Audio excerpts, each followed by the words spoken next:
Hey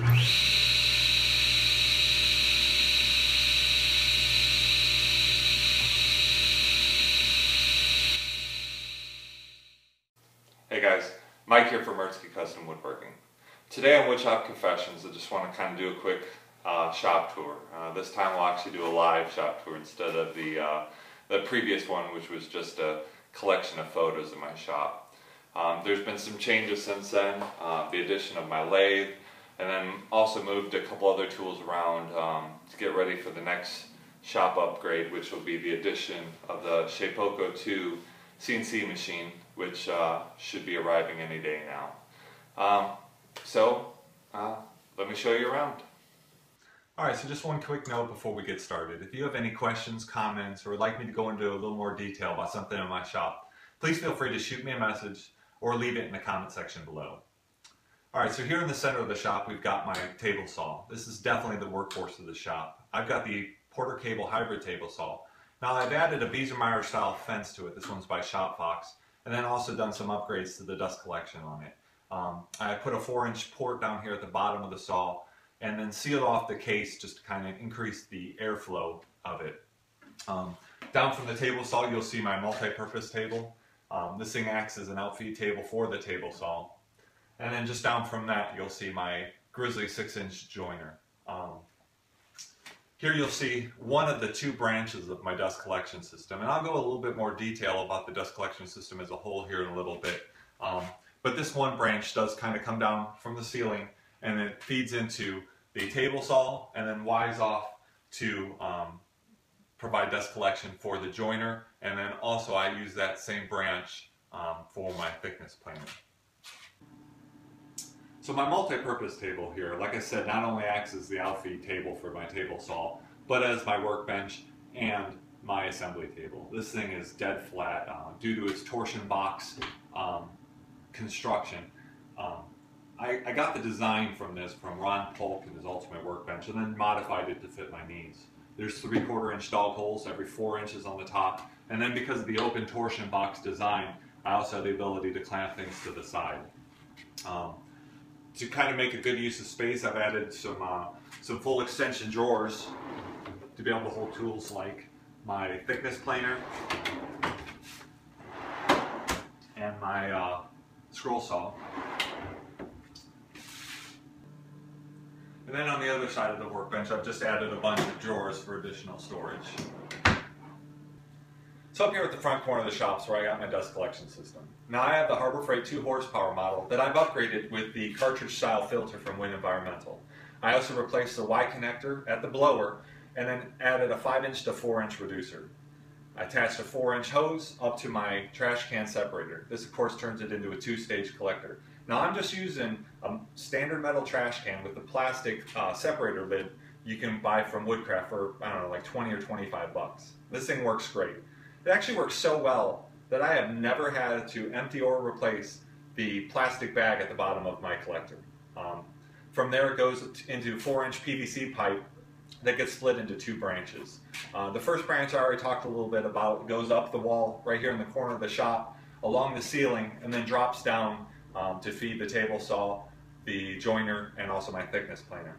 The other branch of the dust collection system actually runs along the wall directly behind me, and there's blast gates at each of the tools, both my bandsaws, my oscillating spindle sander, and then also my router table.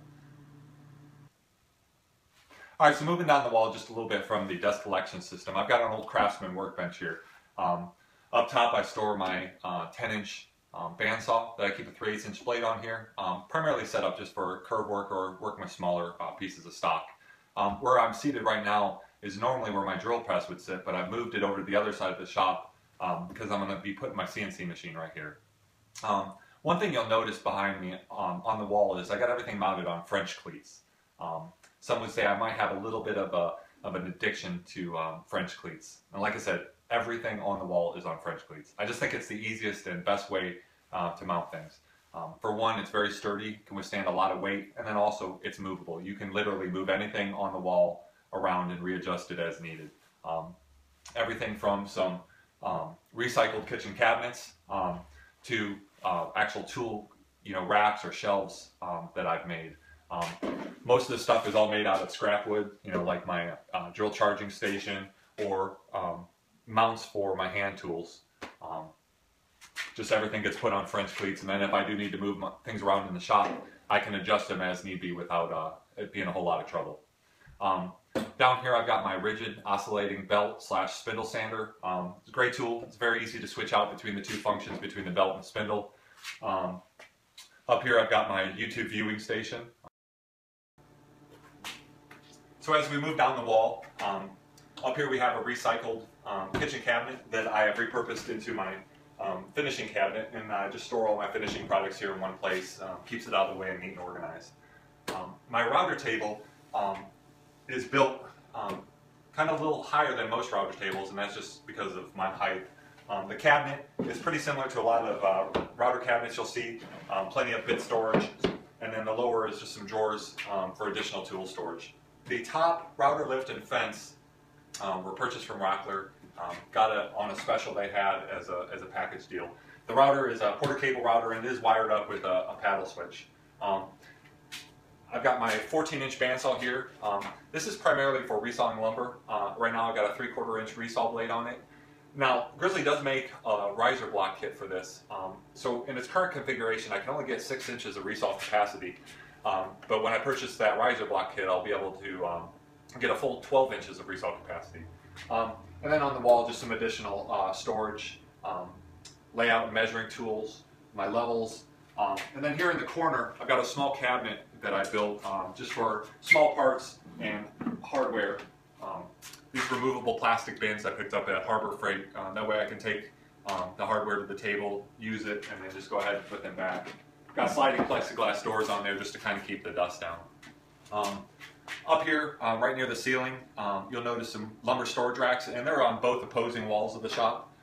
Just one way I found to be able to make the best use of that space. I could store about 100 to 120 board feet of rough cut lumber, you know, up here on these storage racks.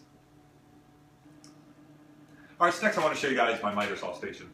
On this side of the miter saw station, obviously I've got my miter saw, and it's got work support on either side of the saw. It does have a self-enclosed dust collection system on it, although I will admit that it doesn't work very well, just like any other miter saw.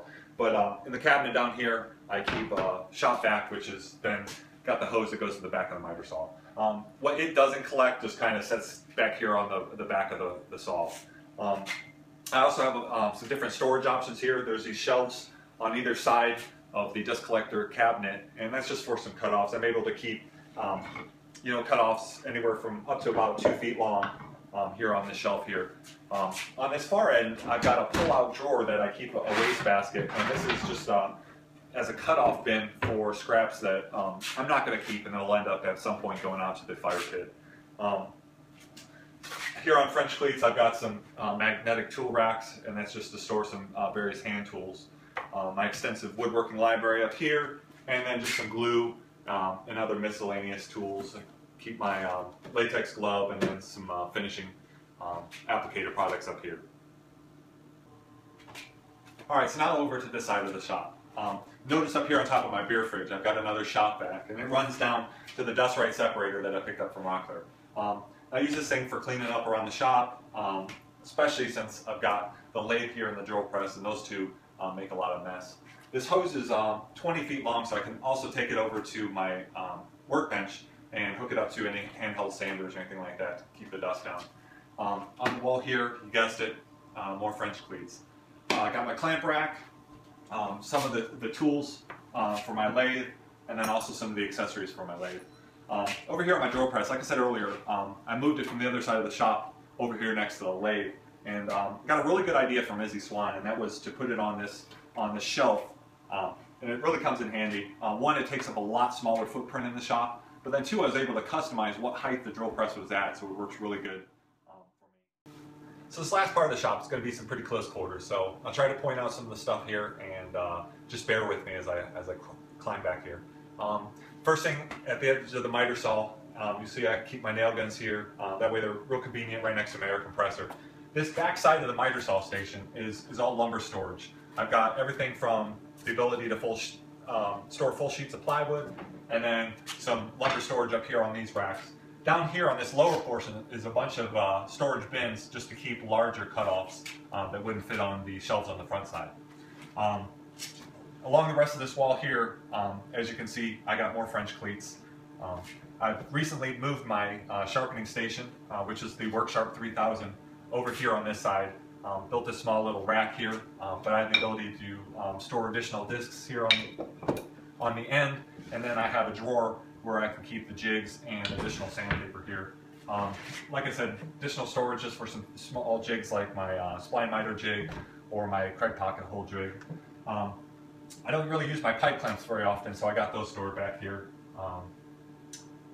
And that's pretty much it. Thanks for stopping by, guys. I hope you enjoyed this quick shop tour. If you haven't already, please subscribe to my channel. If you have any questions or comments, feel free to send me a message or leave them in the comments below.